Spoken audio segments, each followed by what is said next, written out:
Hello friends, मैं doctor अभिराम सिंह आप सबको वर्चुअल क्लास में स्वागत करते हैं। आज मैंने रॉकेट प्रोपल्जन जो क्लास 11th का इम्पॉर्टेंट टॉपिक है उसको लेके आया हूं।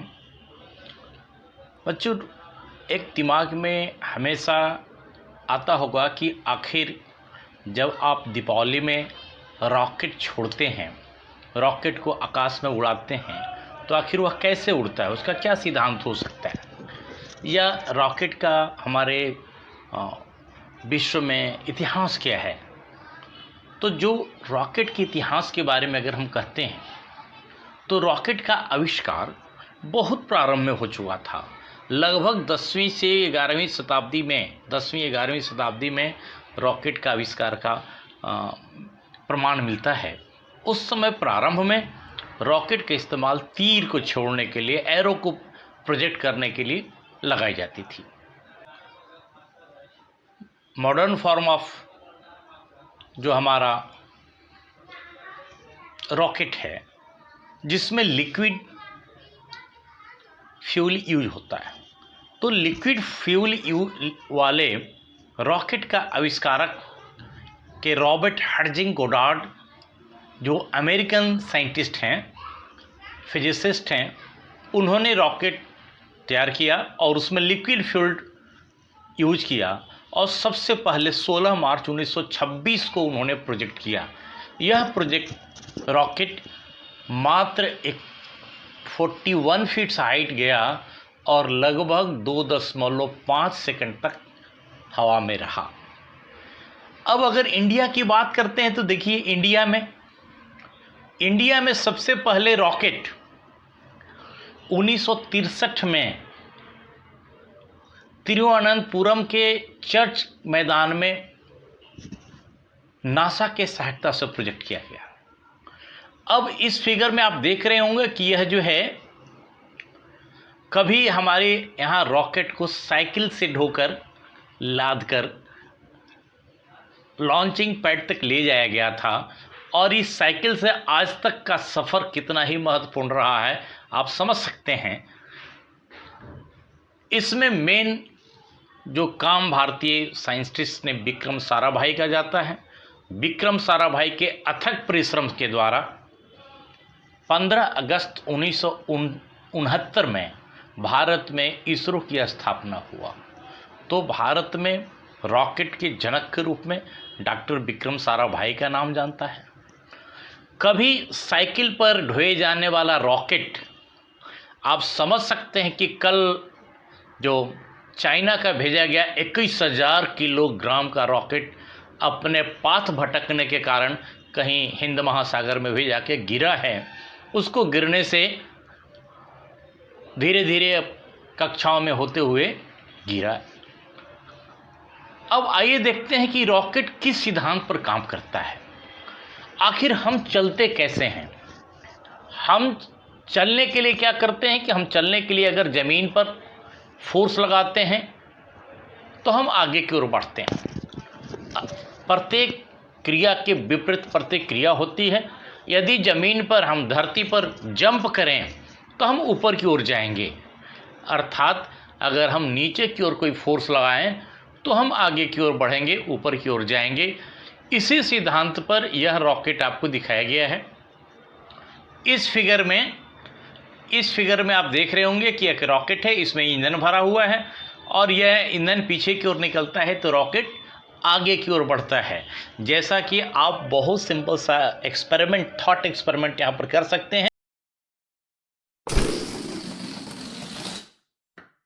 कि अगर किसी बैलून में हवा भर के बैलून को छोड़ दें तो बैलून आगे की ओर जाएगा और हवा पीछे की ओर जाएगी, अर्थात कि हवा के पीछे निकालने से बैलून आगे जाता हुआ आपको दिखाई देता है। तो यह है इसमें in rocket propulsion the fuel in rocket propulsion fuel burns and produces gases at high temperatures. These gases are ejected out the rocket through nozzles at the backside. Ejecting gas ejects a forward forces on the rocket which helps it in accelerating. कभी कभी पूछा जाता है कि rocket किन सिद्धांतों पर काम करता है। तो रॉकेट को दो सिद्धांत पर काम करता है। पहला सिद्धांत है न्यूटन्स का third law of motion. Third law of motion में हम लोग पढ़े हैं कि force is directly proportional to rate of change of momentum. Here F is equal to dp/dt और momentum is the product of mass and velocity. तो हम लोग अभी तक जो मोशन चैप्टर्स में पढ़ते थे वहाँ पर मास ऑफ द ऑब्जेक्ट को हम लोग कांस्टेंट मानते थे, और मास ऑफ द ऑब्जेक्ट को कांस्टेंट होने के कारण हम लोग हमेशा पढ़े हैं कि m into dv/dt that is m into a। लेकिन यदि मास वेरिएबल है वैसी स्थिति में क्या लिख सकते हैं, m dv/dt is equal to m dv/dt plus v dm/dt। मतलब कि यदि मास किसी ऑब्जेक्ट का लगातार चेंज कर रहा तो उसके कारण भी एक्सेलरेशन पैदा हो सकता है। जैसे एक सिंपल सा एक कहानी के माध्यम से आपको समझाना चाहते हैं कि मान लिया जाए कि आप एक पत्थर से लदा हुआ नाव में कहीं तालाब में हैं और आपकी नाव की पतवार टूट गई हो। नाव की पतवार टूट गई, अब आप चाहते हैं कि किनारे आ जाएं। सपोज कर लें कि आपके नाव और नाव तालाब के पानी के बीच कोई फ्रिक्शन फोर्स नहीं लग रहा है। ऐसी स्थिति में आप क्या करेंगे? तो सिंपल सा जवाब आता है कि यदि हम नाव में लदी हुई पत्थर को पीछे की डायरेक्शन में बिगें फेंकना शुरू कर दें तो ग्रेजुअली नाव हमें आगे की ओर बढ़ते जाएगा और धीरे धीरे हम किनारे पर पहुंच जाएंगे। उसी तरह हमारा रॉकेट भी काम करता है। तो इसमें पहला न्यूटन्स का तीसरा नियम लागू होता है और law of conservation of linear momentum भी यूज होता है। यहाँ पर law of conservation of linear momentum, तो अर्थात यह दो सिद्धांतों पर काम करता है, Newton's third law of motion and law of conservation of linear momentum. यहाँ बच्चे आप फर्स्ट पॉइंट और सेकंड पॉइंट आप मेंशन कर लेंगे।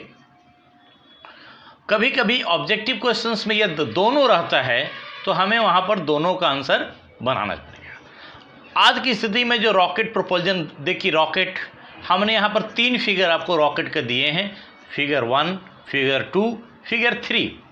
फर्स्ट जो है time is equal to 0, second क्या है as time is equal to t, और थर्ड है t प्लस dt के लिए। तो मान लिया जाए कि at time is equal to t mass of the rocket with fuel is m0।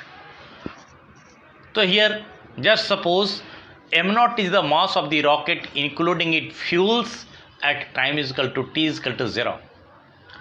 Let the gas are ejected at constant rate r is equal to minus dm/dt. dm क्या है? Amount of fuel consumed per second या amount of fuel burn per second. तो आर इसी को कहते हैं rate of ejection of the gases. और यहाँ निगेटिव साइन यह बताता है, negative sign indicate that the fuel decreases with time, समय के साथ फ्यूल घट रहा है। Let the gas is ejected at constant velocity u with respect to the rocket. यहाँ पर u को हमने बोल्ड किया है वेक्टर क्वांटिटी के लिए। इस डिस्कशन में जो भी बोल्ड मिलेगा वह वेक्टर क्वांटिटी ट्रीट की जाएगी। तो u अब यहाँ पर एट द टाइम t, पहले t बराबर टाइम बराबर 0, उस समय हमने मास मान लिया m0।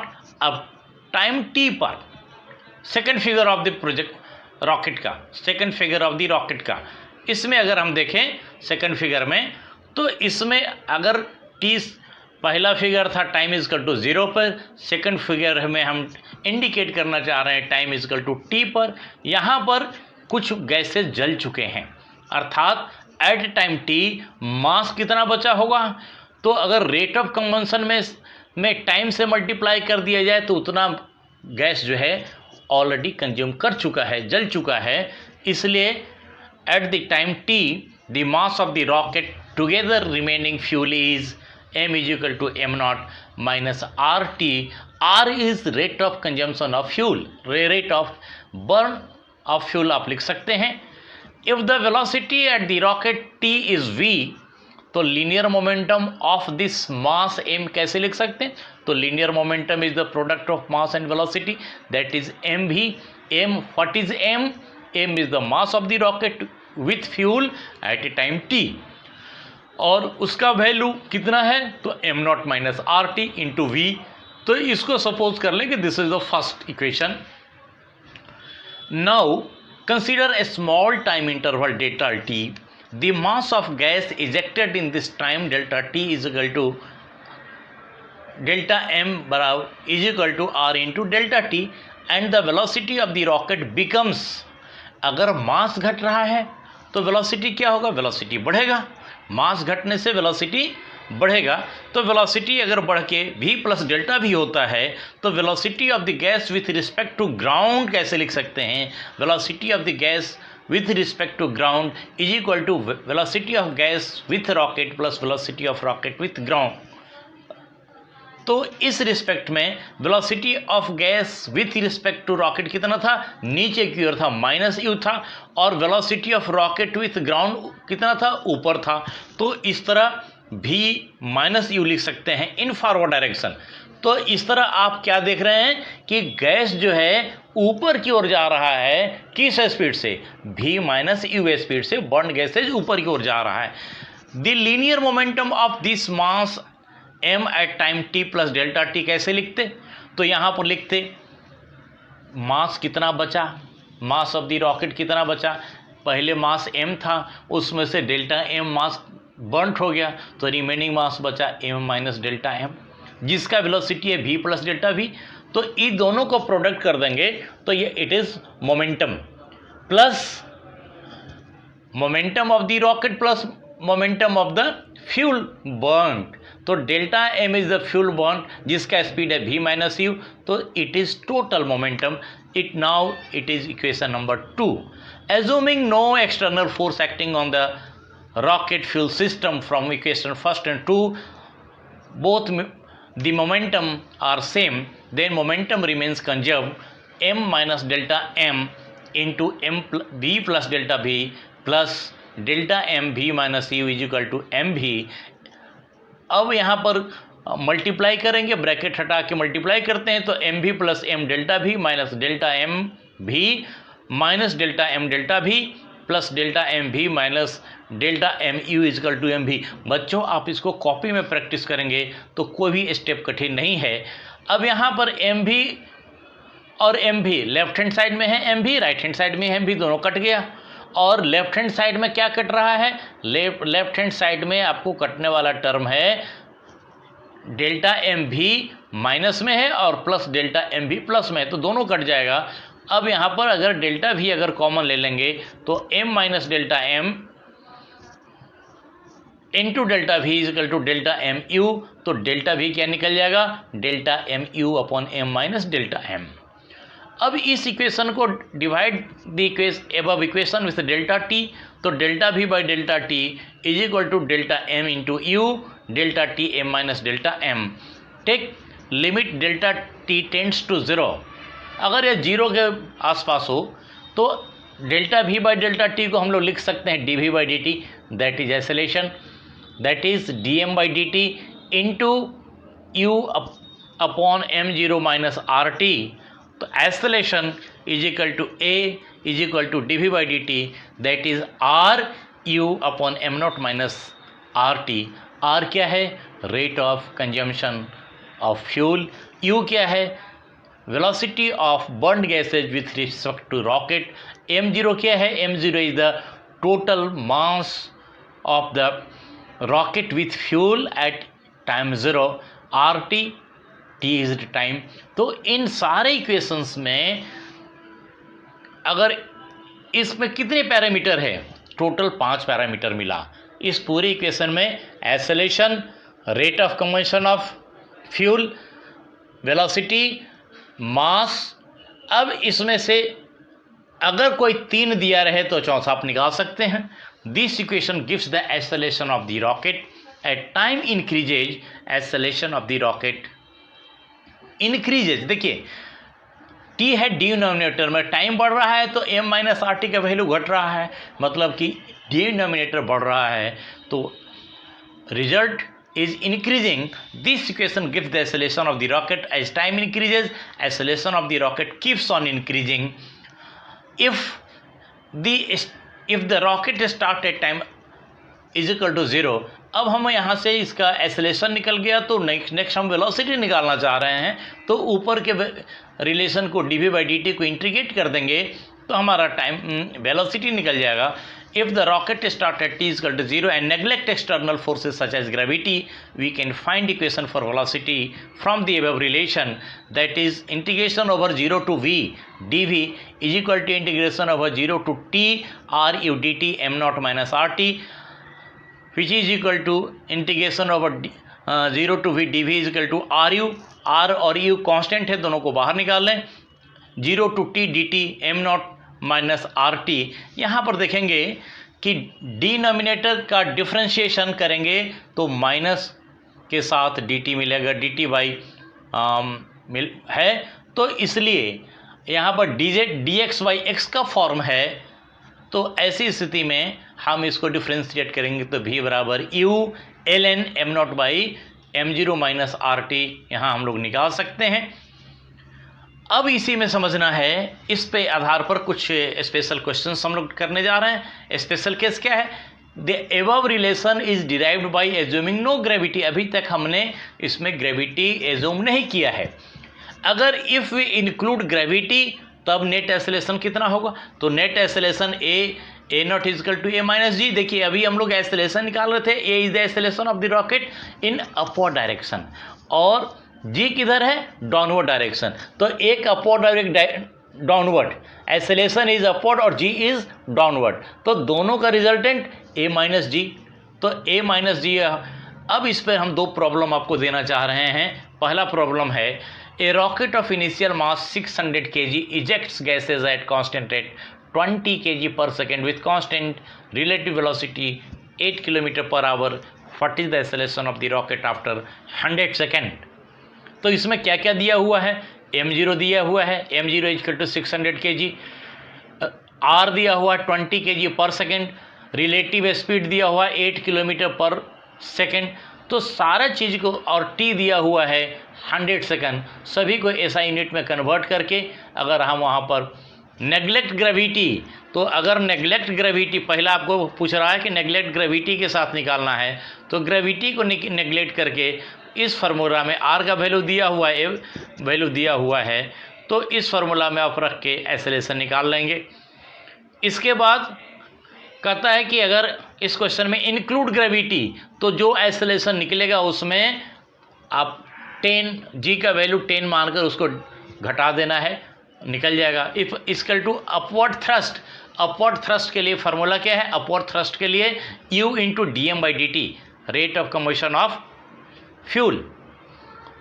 तो उस सभी का वैल्यू रख के आप सवाल बनाएंगे. दूसरा सवाल मैं देना चाह रहा था कि एक rocket is send in vertical firing. Rocket को वर्टिकल फायरिंग ऊपर की ओर फेंक. If the exhaust speed is 200 metre per second, U दिया हुआ है. Find the rate of fuel consumption to just lift off the rocket. Rocket को just lift off करने के लिए क्या स्पीड चाहिए? तो एक कंडीशन है कि just lift off the rocket of thrust. अब थ्रस्ट कितना होना? रॉकेट का अब थ्रस्ट कितना होता है? वेट ऑफ द रॉकेट, मतलब कि minus D M by D T equal to U equal to M not G. तो इस तरह प्यारे बच्चों, आज इस बहुत इंटरेस्टिंग टॉपिक को हमारे प्रतिदिन लगभग कहीं ना कहीं देश के कोने से रॉकेट दागे जाते हैं. रॉकेट का दो प्रमुख रूप से प्रयोग करते हैं. एक तो चाहे मिसाइल दागने के लिए या कोई सैटेलाइट को लॉन्च करने के लिए, या हम मंगलयान या चंद्रयान पर किसी व्यक्ति को भेजने के लिए, या कोई रोबोट के भेजने के लिए. तो रॉकेट हमारे आने वाले दिनों में और आज के दिनों में बहुत ही उपयोगी डिवाइस है. उम्मीद है कि आप रॉकेट प्रोपल्जन समझ गए होंगे और इसमें आप आनंदित हुए होंगे. यदि आपको अच्छा लगे तो मेरे चैनल को लाइक, सब्सक्राइब, शेयर मस्ट करें. थैंक यू, धन्यवाद.